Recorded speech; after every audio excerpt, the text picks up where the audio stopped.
Materi 1, Fetal School dan Fetal Positioning. Nama, Fiona Virenville Amnestia Saputra, NIM 25341013, Prodi S1 Kebidanan, Mata Kuliah Fisiologi Kehamilan, Persalinan, Nifas, dan BBL.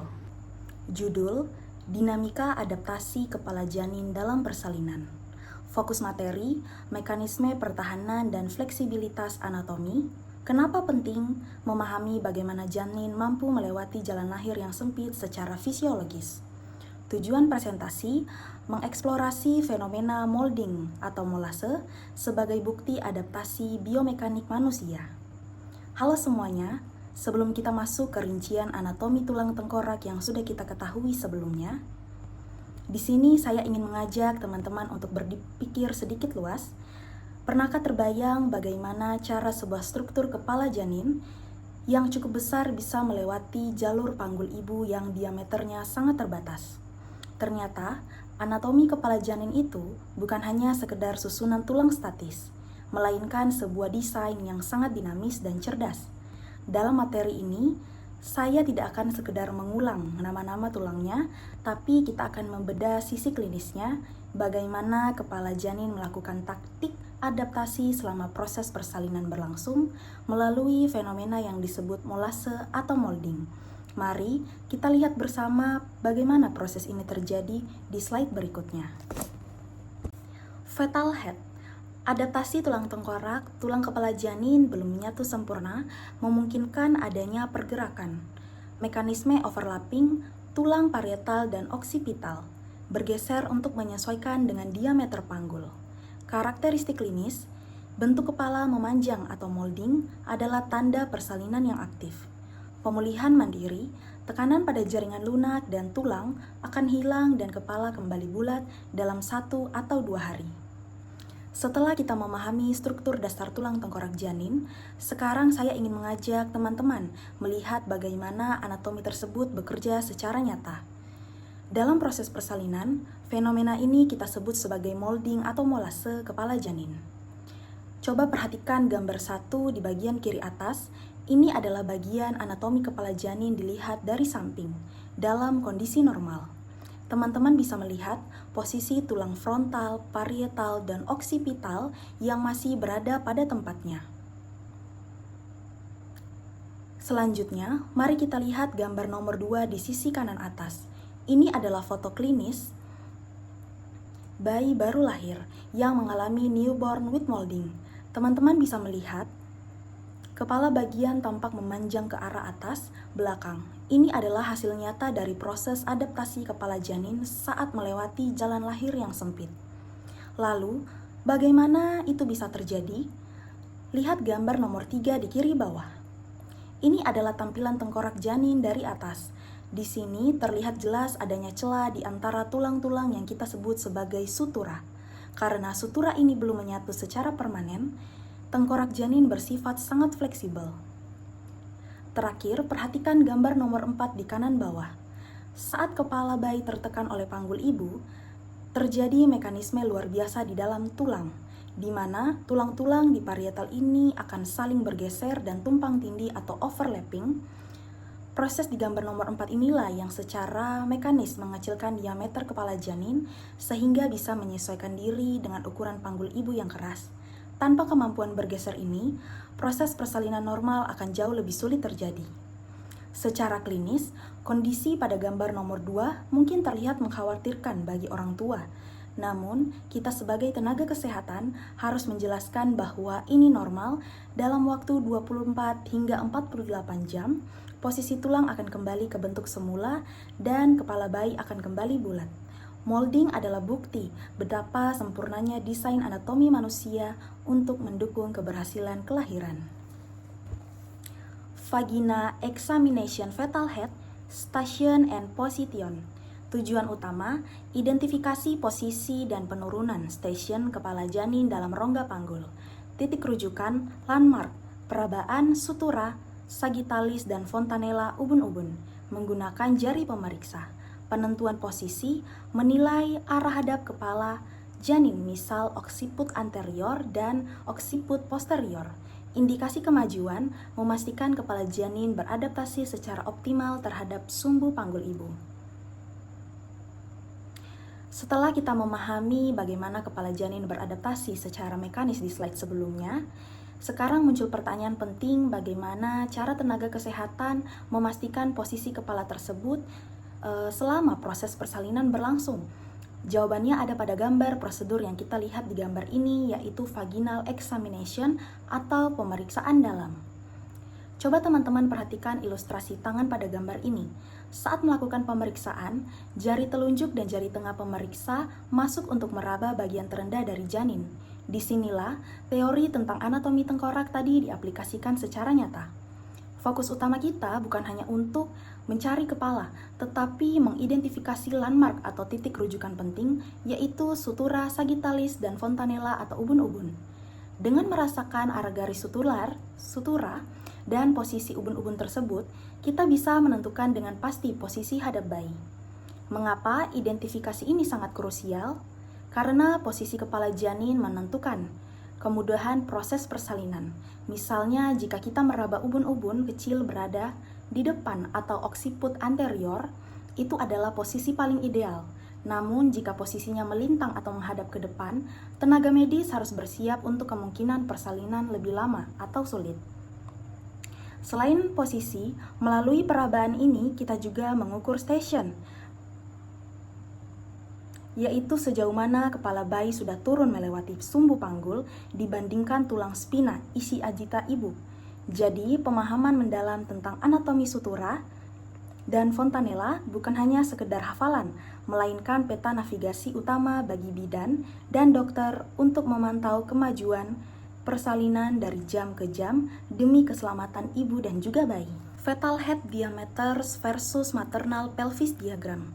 Kesesuaian cephalopelvic membandingkan diameter jalan lahir panggul dengan diameter presentasi janin.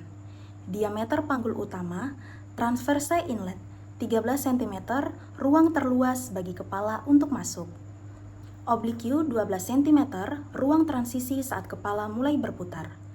Diameter kepala janin, suboccipito bregmaticus 9,5 cm, diameter terkecil saat kepala fleksi dalam kurung menunduk.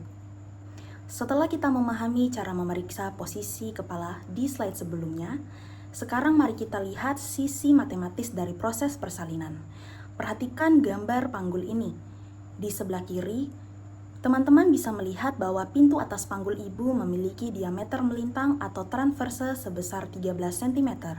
Secara teori, ini adalah ruang yang sangat lega. Namun, tantangannya adalah ketika bayi mulai turun ke area tengah panggul, di mana ruangannya mulai menyempit. Inilah alasan mengapa fleksi kepala atau posisi menunduk itu sangat penting. Jika bayi menunduk sempurna, diameter yang digunakan adalah suboccipito bregmaticus yang hanya 9,5 cm. Dengan selisih angka tersebut, bayi memiliki ruang aman untuk lewat. Namun, jika kepala bayi mendongkak sedikit saja, diameter yang muncul bisa mencapai 11,5 cm atau bahkan 13,5 cm. Bayangkan jika diameter kepala sama besarnya atau lebih besar dari diameter panggul yang hanya 11 hingga 12 cm, maka persalinan akan terhambat. Disinilah keajaiban molding yang kita bahas di awal tadi bekerja. Molding akan membantu mengompres atau mengecilkan diameter kepala agar tetap bisa melewati jalan lahir meskipun ruangannya sangat presisi. Jadi, keberhasilan persalinan adalah hasil negosiasi yang cerdas antara ukuran tulang panggul ibu yang kaku dengan tulang kepala bayi yang fleksibel. Leopold Maneuver Step by Step Illustration. Tujuan utama, menentukan presentasi, posisi, dan sejauh mana bagian janin masuk ke pintu atas panggul. Leopold 1 Fundal Grip, menentukan bagian janin yang berada di fundus puncak rahim dan mengukur tinggi fundus uteri. Leopold 2 Lateral Grip, menentukan letak punggung janin untuk mencari lokasi denyut janin atau denyut jantung janin DJJ. Leopold 3 Paulick's Grip, memastikan bagian terendah janin dan apakah bagian tersebut masih bisa digoyangkan. Leopold 4 Pelvic Grip, menentukan sejauh mana bagian terendah janin telah masuk ke dalam rongga panggul. Baik, setelah kita memahami anatomi panggul dan kepala janin secara internal, sekarang kita akan mempelajari bagaimana cara melakukan penilaian dari luar melalui manuver Leopold. Prosedur ini terdiri dari 4 langkah sistematis yang teman-teman bisa lihat pada gambar di slide samping kiri. Kita mulai dari gambar A, atau di sini disebut Leopold 1. Di sini pemeriksa meraba bagian atas rahim atau fundus. Jika terasa lunak dan lebar, biasanya itu adalah bokong bayi. Langkah ini juga penting untuk memperkirakan usia kehamilan melalui tinggi fundus. Selanjutnya, gambar B atau Leopold 2. Jari pemeriksa bergeser ke sisi samping perut ibu. Tujuannya adalah untuk mencari bagian yang panjang rata, seperti papan yaitu punggung bayi. Informasi ini sangat penting agar kita tahu di titik mana kita harus menempelkan stetoskop atau Doppler untuk mendengar detak jantung janin. Kemudian pada gambar C atau Leopold 3, kita beralih ke bagian bawah rahim tepat di atas simfisis. Kita ingin memastikan bagaimana apa yang ada di bawah. Jika terasa keras dan bulat, berarti itu adalah kepala. Kita juga mencoba menggoyangkannya. Jika sudah tidak bisa digoyangkan, berarti kepala sudah mulai mengunci di jalan lahir. Terakhir, gambar D atau Leopold 4. Berbeda dengan langkah sebelumnya, di sini pemeriksa menghadap ke arah kaki ibu. Langkah ini dilakukan untuk menilai seberapa jauh kepala janin sudah masuk ke pintu atas panggul. Kesimpulannya, melalui keempat langkah Leopold ini, kita bisa mendapatkan gambaran utuh posisi bayi di dalam rahim, bahkan sebelum dilakukan pemeriksaan dalam. Ini adalah keterampilan navigasi luar yang wajib dikuasai sebelum kita melakukan vaginal examination yang sudah kita bahas sebelumnya. Occiput anterior versus occiput posterior delivery. Occiput anterior OA, posisi paling ideal dan umum untuk persalinan spontan. Kepala janin menunduk fleksi maksimal sehingga diameter terkecil melewati panggul. Bagian belakang kepala occiput menghadap ke arah perut ibu. Occiput posterior OP, sering disebut sebagai posisi tengada atau sunny side up. Occiput janin menghadap ke arah tulang belakang punggung ibu, dapat menyebabkan persalinan lebih lama dan nyeri punggung yang hebat, dalam kurung back labor. Setelah kita mempelajari teknik pemeriksaan luar melalui Leopold, sekarang mari kita bandingkan dua posisi hadap janin yang paling sering ditemui dalam praktik klinis, yaitu occiput anterior. Ini adalah posisi emas atau yang paling kita harapkan.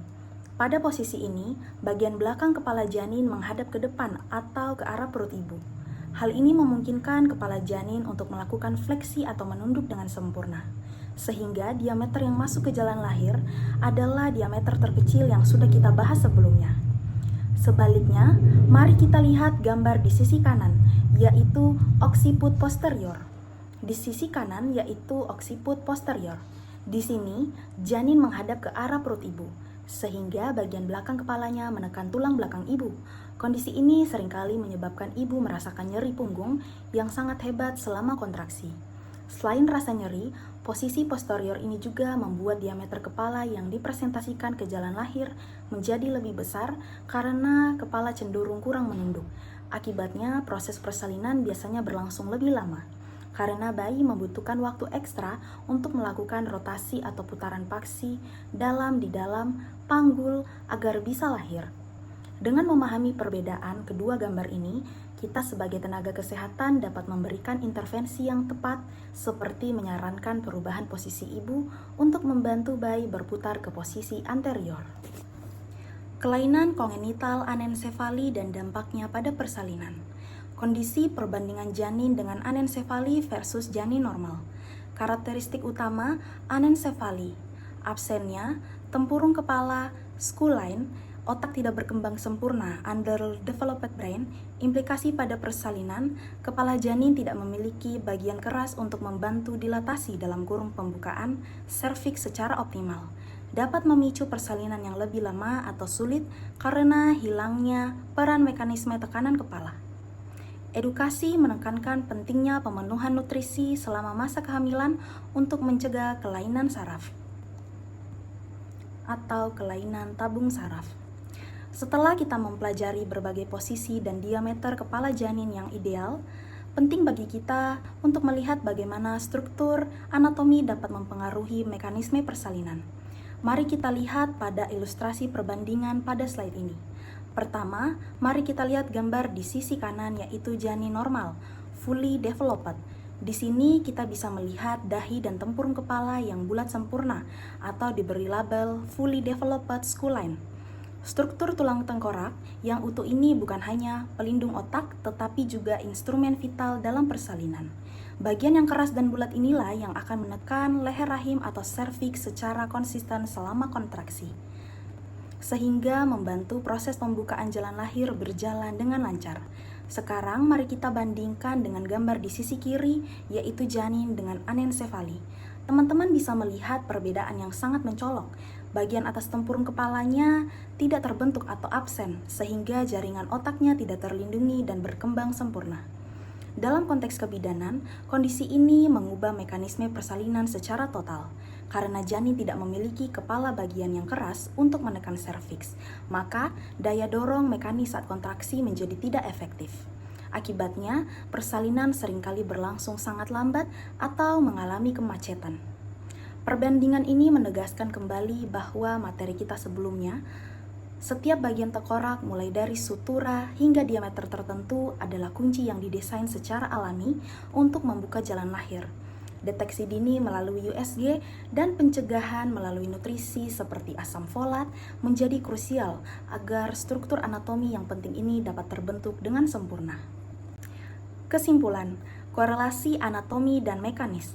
Persalinan adalah interaksi presisi antara diameter tengkorak janin yang fleksibel dan diameter panggul ibu yang kaku. Pentingnya landmark anatomi. Penguasaan posisi sutura dan fontanella adalah peta navigasi utama bidan dalam memantau kemajuan persalinan. Molding sebagai adaptasi. Kemampuan tulang tengkorak untuk bergeser dalam kurung molase adalah mekanisme perlindungan sekaligus solusi untuk melewati jalan lahir yang sempit.